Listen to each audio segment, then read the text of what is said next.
वैज्ञानिकों का दावा, दूसरी लहर जुलाई में समाप्त हो जाएगी। कोरोना की दूसरी लहर देश में जुलाई तक समाप्त हो जाएगी और कोरोना की तीसरी लहर देश में 6 से 8 महीने में आ सकती है। यह अनुमान भारत सरकार के अधीन विज्ञान मंत्रालय के विज्ञान और प्रौद्योगिकी विभाग द्वारा स्थापित वैज्ञानिकों के 3 सदस्यीय पैनल के है।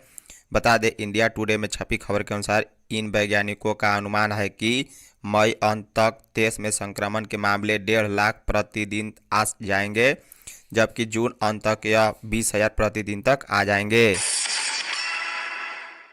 मौसम विभाग के अनुसार उत्तरी बिहार से छत्तीसगढ़ तक झारखंड से होते हुए पश्चिमी विक्षोभ का एक टर्फ लाइन फैला हुआ है। बता दें, ये टर्फ लाइन समुद्र तल से 0.9 किलोमीटर ऊपर है। इसका असर राज्य में देखने को मिलेगा। बता दें, इसके कारण 30 से 40 किलोमीटर की रफ्तार से तेज हवा और वज्रपात के साथ हल्के से मध्य दर्ज की बारिश होने की संभावना है। इसे देखते हुए मौसम विभाग ने येलो अलर्ट जारी किया है। बता दें, मौसम विज्ञानी अभिषेक आनंद ने बताया कि राज्य में हो रही वज्रपात प्री मानसून वज्रपात है, जो हर वर्ष मई मध्य में मानसून के आने से पहले होती है। हालांकि 21 मई से राज्य में मौसम सामान्य रूप से साफ रहने की संभावना है। झारखंड में लॉकडाउन पर सीएम हेमंत ने कहा, थोड़ी तकलीफ सह लीजिए। झारखंड के मुख्यमंत्री हेमंत सोरेन ने विभिन्न समाचार माध्यमों से संक्रमण कम होने की सूचनाओं का हवाला देकर आम लोगों से अपील किया है कि अभी खतरा टला नहीं है और अभी अधिक सतर्कता बरतनी चाहिए। बुधवार को ट्वीट कर उन्होंने कहा कि पिछले 1 वर्ष से हमने देखा कि जब जब हमने इस महामारी को हल्के में लिया है, तब तब इसने दोगुनी ताकत से वापस आकर तबाही मचाई है। फिलहाल खुश होने के बदले हमें और सतर्क रहना चाहिए। उन्होंने कहा कि सभी झारखंडियों के सहयोग से हम इस महामारी को धीरे धीरे काबू में कर रहे हैं, पर लड़ाई ग्रामीण क्षेत्रों को महामारी से बचाने की है। इसलिए हम अब ग्रामीण क्षेत्रों में घर घर सर्वे और टेस्ट कर रहे हैं, ताकि संक्रमण का तेजी से पता लगाकर उसे काबू में किया जा सके। इसके साथ ही सरकार तीसरी लहर से लड़ने की तैयारी बहुत पहले शुरू कर चुकी है। सीबीएसई 12वीं के छात्रों के लिए call centre. Central board of secondary education हमेशा अपने ऑफिस को न्यूनतम व आधुनिक टेक्नोलॉजी से लैस कर रखता है, ताकि छात्र, अभिभावक और स्कूलों को किसी तरह की जानकारी के लिए परेशान नहीं होना पड़े। इसी का ध्यान रखते हुए बोर्ड ने बुधवार को एक सॉफ्टवेयर आधारित interactive voice response system launch किया है। इसके तहत एक सेंट्रलाइज कॉल सेंटर होगा। इसका नंबर 93 11 41 75 64 होगा। ई पास नहीं होने पर रांची एसएसपी को हवलदार ने रोका। झारखंड में लागू स्वास्थ्य सुरक्षा सप्ताह के दौरान पुलिस पूरी मुस्तैदी के साथ ड्यूटी में जुटी है। बता दें, कोविड नियमों के पालन के साथ ही राज्य में लागू की गई ई पास व्यवस्था को लेकर भी पुलिस सचेत है और हर आने जाने वालों की कड़ाई से जांच कर रही है। ऐसे ही एक मामला रांची में सामने आया है, जिसमें एक हवलदार ने रांची के एसएसपी सुरेंद्र कुमार झा को ही ई पास नहीं होने पर रोक लिया। बताया गया कि लॉकडाउन के दौरान रांची के एसएसपी सुरेंद्र कुमार झा मोरिस से बंगाल सीमा पर सादे लिवाज में रात 9:30 बजे औचक निरीक्षण करने पहुंचे थे। झारखंड में रेल हादसा, हटिया राउरकेला पैसेंजर ट्रेन दुर्घटनाग्रस्त। झारखंड में बड़ा रेल हादसा टल गया। बता दें, सिमडेगा जिला के बानो रेल सेक्शन पर हटिया राउरकेला पैसेंजर ट्रेन का इंजन बुधवार को कनारोआ स्टेशन के पास दक्षिण केबिन के पोल संख्या 526 के साथ 8 के पास देव नदी में उतर गया।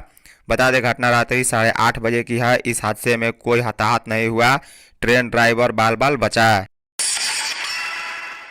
झारखंड में अब तक 14.5 लाख लोगों ने बनवाई ई पास। झारखंड में लॉकडाउन के दौरान आवागमन करने की अनुमति मांगने वाले 14.5 लाख लोगों को ई पास दे दिया गया है। बता दें, इस दौरान 62,048 लोगों ने इंटर स्टेट मूवमेंट के लिए पास की मांग की थी।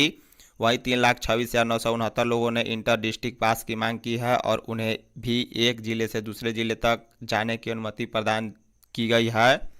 बता दें, एक ही जिले में रहकर आने जाने के लिए 10,44,262 लोगों के आवेदन को स्वीकृति दी गई है। राज्य के बाहर से अंदर आने के लिए 22,990 लोगों को भी ई पास दे दिया गया है। झारखंड में शराब की बिक्री में कमी। झारखंड में शराब पर लगने वाला टैक्स कम करने पर विचार किया जा रहा है। इससे संबंधित फाइल वरीय अधिकारियों तक पहुंची है। अगर ऐसा हुआ तो शराब की कीमत पर कोई खास असर नहीं पड़ेगा, लेकिन शराब दुकानदारों को राहत जरूर मिलेगी। बता दें, वर्तमान में लॉकडाउन ई पास की बाध्यता के चलते शराब की बिक्री प्रभावित हुई है। पहले राज्य में जहां प्रतिदिन 10 करोड़ से अधिक की शराब बिकती थी, आज प्रतिदिन 1 से 1.5 करोड़ रुपए की शराब बिक रही है। झारखंड में रह रहे सभी लोगों का होगा टीकाकरण। झारखंड में रह रहे सभी लोगों का कोरोना टीकाकरण होगा, चाहे वह दूसरे राज्यों के लोग क्यों न हो। यदि वे और उनके परिवार झारखंड में रहते हैं तो उन सभी को टीका लगेगा। बता दें, राज्य के विकास आयुक्त सह स्वास्थ्य विभाग के अपर मुख्य सचिव अरुण कुमार सिंह ने कहा है कि राज्य में जो भी लोग रह रहे हैं उन सभी का मुफ्त टीकाकरण होगा। इस पर कोई रोक नहीं है, लेकिन दूसरे राज्यों के वैसे लोग जो झारखंड के सीमावर्ती जिलों में आकर टीका लेने का प्रयास करेंगे तो उनका टीका नहीं लगेगा। झारखंड में 1894 नए केस मिले हैं। झारखंड में 53 मरीज की मौत हुई है। झारखंड में कुल मौत की संख्या 4654 है। वहीं कुल एक्टिव केस की संख्या 28,841 है। भारत में 2,76,059 नए केस मिले हैं। भारत में कुल मौत की संख्या 2,87,156 है। वहीं कुल एक्टिव केस की संख्या 31,25,140 है। झारखंड में 4,528 मरीज स्वस्थ हुए हैं। वहीं भारत में भी 3,68,788 मरीज स्वस्थ हुए हैं। झारखंड में 1894 नए केस मिले हैं, जो बोकारो से 139, चतरा से 18, देवघर 75, धनबाद 109, दुमका 4, पूर्वी सिंहभूम 241, गढ़वा 48, गिरिडीह 64, गोड्डा 20, गुमला 56, हजारीबाग 102, जामताड़ा 22, खूंटी 50, कोडरमा 97, लातेहार 63, लोहरदगा 39, पाकुड़ 11, पलामू 66, रामगढ़ 84, रांची 251, साहिबगंज 24, सरायकेला 46, सिमडेगा 82, पश्चिमी सिंहभूम से 183 मरीज मिले हैं।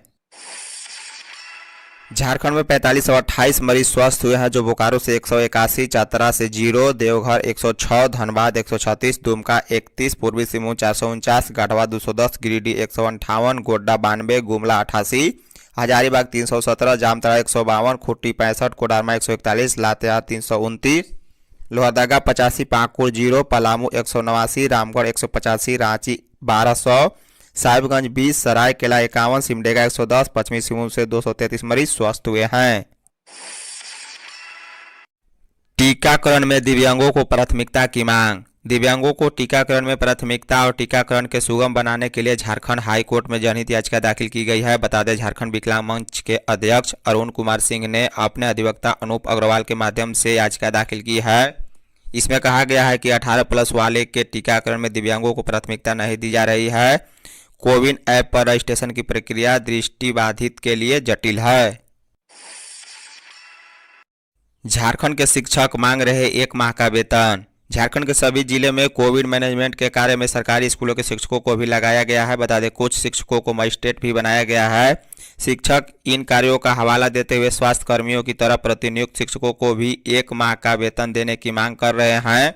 साथ ही फ्रंटलाइन वर्कर्स और कोरोना वॉरियर्स का दर्जा तथा 50 लाख रुपए की बीमा का लाभ देने की मांग कर रहे हैं।